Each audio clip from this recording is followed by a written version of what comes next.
cara saya ialah bila lepas subuh tu, isteri saya biasa akan mengaji lah. Dia mengaji kat bilik, saya ngaji kat dapur.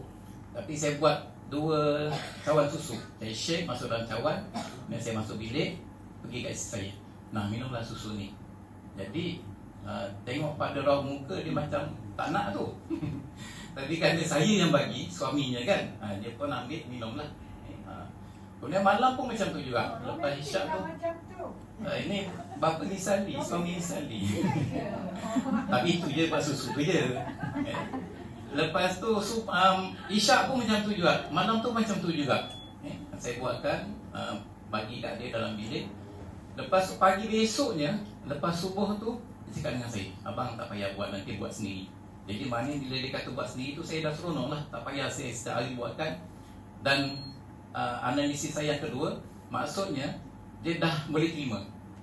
Kemudian dalam 3-4 hari lepas tu, ada seorang kawan, dia ada anak dia lah, anak dia tu ada masalah thyroid lah. Jadi saya pun, dia datang rumah saya datang rumah, kita bincang. Bila datang rumah tu, saya cerita jugalah tentang susu. Sebab sebenarnya lepas bersara ni, saya ada klinik perubatan homeopati. Saya buat kaedah homeopati lah. Jadi memang biasa orang bila ada masalah kesihatan, antaranya akan rujuk saya lah, kawan-kawan mana yang tahu tu. Jadi saya terpanjat bila isteri saya cerita. Bukan saya suruh, bukan saya tak tahu pun tentang cerita dia tu. Dia cerita dengan, dia bukan masalah main, suara saya memang macam tu tuan. Sebab saya tak jadi penyanyi. Okey, jadi kan sama dia lebih kurang kan? Tak, ni sedap sikit. Ada. Okey, tak apa, itu saya tahu tu isyarat suruh saya berhenti itu. Saya memang tak nak cakap banyak sebab saya nak dengar Datuk Ali punya apa ni kan, penerangan.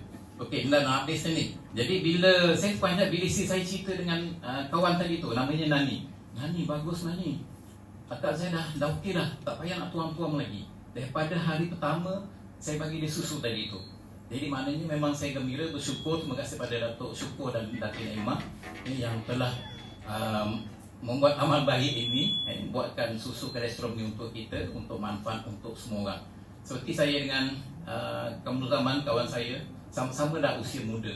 Kalau usia saya sekarang ni, Pak Tun dah tak ada dah meninggal kalau diukur pada usia Nabi kan.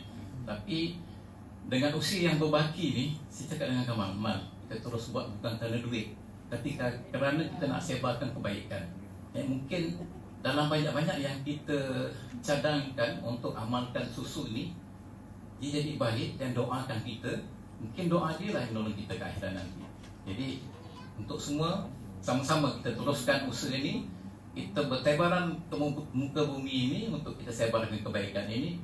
Dan kita tak tahu mana satu antaranya yang Allah Ta'ala terima sebagai kebaikan untuk kita. Saya sudahi dengan lafaz yang mulia, wabillahi taufiq wal hidayah. Wassalamualaikum warahmatullahi wabarakatuh. Terima kasih. Mohon maaf. Terima kasih tuan-tuan.